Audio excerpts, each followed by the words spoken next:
वचन दे प्रकाश मार्गावर. ख्रिस्तामधील सर्वांना सलाम. आमच्या तारणाऱ्या, जिवंत आणि गौरवी प्रभू येशू ख्रिस्ताच्या नावात विश्ववाणी परिवाराकडून आम्ही मार्गाकरिता प्रकाश कार्यक्रमात आपले सहर्ष स्वागत करीत आहोत.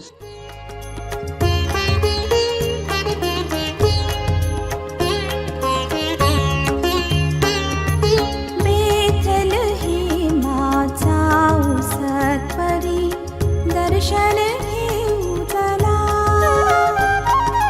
देवपुत्र अवतरे भूवरी आम्हा तारण्याला. बेथलेहेमा जाऊ सत्वरी, दर्शन घेऊ चला, देवपुत्र अवतरे भूवरी आम्हा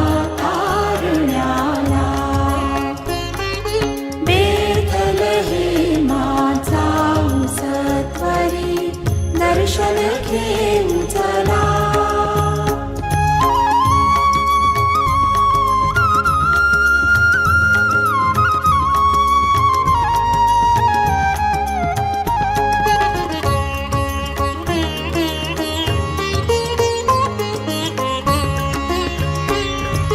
पूर्व दिशेचा प्रदीप तारा उजळून टाकी वसुंधरा.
आजच्या म्हणण्याकरिता देवाचे वचन फिलिपिकरास पत्र 2 अध्याय 5 ते 8 वचन. फिलिपिकरास पत्र 2 अध्याय 5 ते 8 वचन. ख्रिस्त येशूच्या ठायी जे विचार होते तसेच तुमचेही असू द्या. जरी तो देवाच्या स्वरूपाचा होता तरी देवासारखे असणे ही संपत्ती राखून ठेवण्यासारखे मानले नाही. उलट त्याने सर्व काही सोडून डोल आणि त्याने गुलामाचे स्वरूप धारण केले आणि मनुष्याचे रूप धारण केले व तो आपल्या दिसण्यात मनुष्यासारखा झाला. त्याने स्वतःला नम्र केले आणि मरेपर्यंत तो आज्ञाधारक राहिला. होय, पदस्तंभावरच्या मरणापर्यंत तो नम्र झाला. प्रभू परमेश्वर या वाचलेल्या वचनाद्वारे आपला आजचा दिवस आशीर्वादित करो. विश्ववाणीच्या आमच्या सर्व श्रोत्यांना प्रभू येशू ख्रिस्तामध्ये सप्रेम सलाम. प्रियांनो, आजचं जे वचन आमच्या समोर आलेलं आहे फिलिपिकरास पत्र याचा 2 अध्याय आणि 5 ते 8 जी वचनं आहे, या वचनामध्ये एक महत्त्वाची गोष्ट आम्हाला इथे दिसून येते आणि ते म्हणजे की प्रभू येशू ख्रिस्ताच्या जीवनातील जी नम्रता आहे ती आम्हाला इथे प्रदर्शित करत आहे. अनेक वेळेस आम्ही पाहतो की नम्रतेमुळे अनेक गोष्टी, महान गोष्टी घडून येत असतात. परंतु आमच्या जीवनामध्ये ही नम्रता असणं अत्यंत महत्त्वाचं आहे. नम्रतेमध्ये अनेक वेळेस आम्हाला डावलल्या जाईल. नम्रतेमध्ये अनेक वेळेस आमच्याकडं दुर्लक्ष केले जाईल. नम्रतेमध्ये अनेक वेळेस आमचा विचार केला जाणार नाही. परंतु त्याच्यामध्ये एक मोठं सामर्थ्य आहे हे कधी कधी आम्ही विसरून जातो. त्यामध्ये एक मोठा उच्चपणा आमच्या जीवनामध्ये घडून येतो हे कधी कधी आम्ही विसरून जातो. आणि म्हणून ज्या वेळेस आम्ही मोशेचं उदाहरण आम्ही आमच्या समोर घेतो त्यातेच आम्ही पाहतो की तो डावलल्या गेला.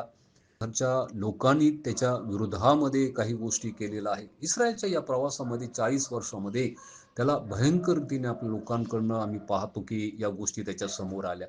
परंतु परमेश्वर जो आहे तो त्याच्याबद्दल त्याच्या लोकांना सांगतो की या संपूर्ण भूतलावरती मोशेसारखा नम्र कोणी नाही. आणि त्यानंतर आम्ही पाहतो की मोशेला परमेश्वराने अति उच्च स्थान असं या लोकांच्या समोर दिलेलं आहे. आज या वचनामध्ये आम्ही पाहत असताना प्रभू येशू ख्रिस्ताच्या नम्रतेविषयी या ठिकाणी सांगितलेलं आहे. आणि म्हणून पाऊल जे आहे या येशूच्या बद्दल सांगत असताना तो म्हणतो की त्याने स्वतःला रिक्त असं केलेलं आहे.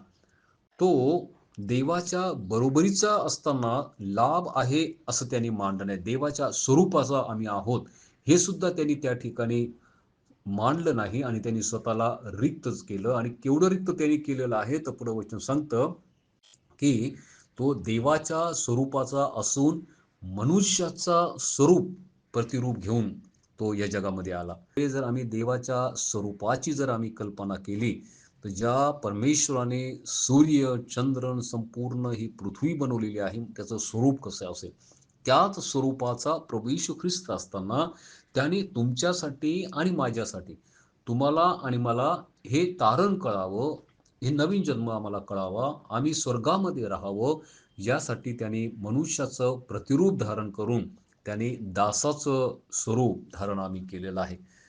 आम्ही पाहतो की त्याने शिष्यांचे पाय सुद्धा तेथे धुतले आहेत आणि त्यांनी सांगितलेलं आहे की ह्या प्रकारची नम्रता तुम्ही धारण करा. आणि पुढे 8वं वचन सांगतं की आणि मनुष्य प्रकृतीने असे प्रगट होऊन त्याने मरण आणि तेही वधस्तंभावरचे मरण सोसलेले आहे. पण किती मोठी नम्रता यामध्ये दिसते की मनुष्य प्राण्यासाठी तो एवढा नम्र होऊन स्वर्गातनं आला की शेवटी त्याने वधस्तंभावरचं मरण सुद्धा त्यांनी सोसलेलं आहे.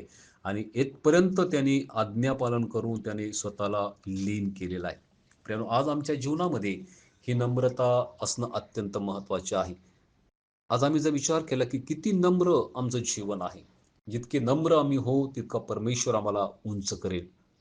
जितकं नम्र आम्ही हो तितकं परमेश्वराच्या समोर जाण्यासाठी आम्हाला धैर्य प्राप्त होईल.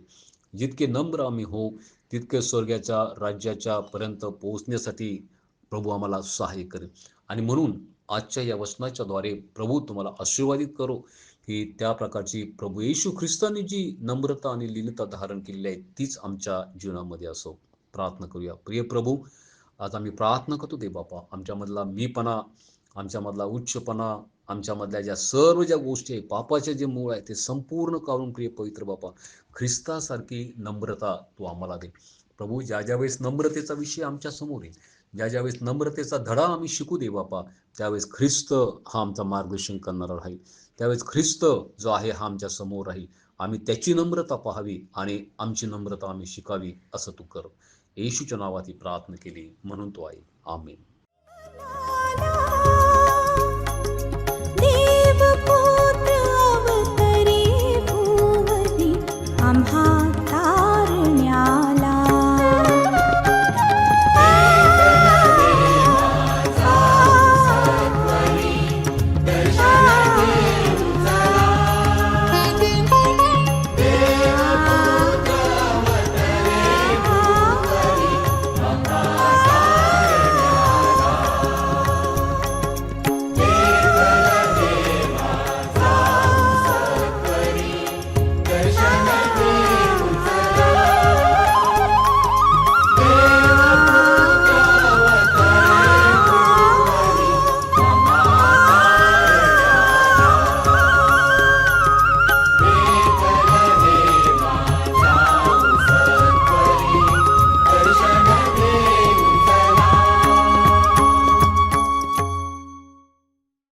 येशू हा पहा जगाचे पाप हरण करणारा देवाचा कोकरा. आता आपण आपल्या प्रार्थना विनंत्या कोणत्याही वेळेस विश्ववाणी प्रार्थना केंद्राला टोल फ्री नंबरद्वारे कळवू शकता.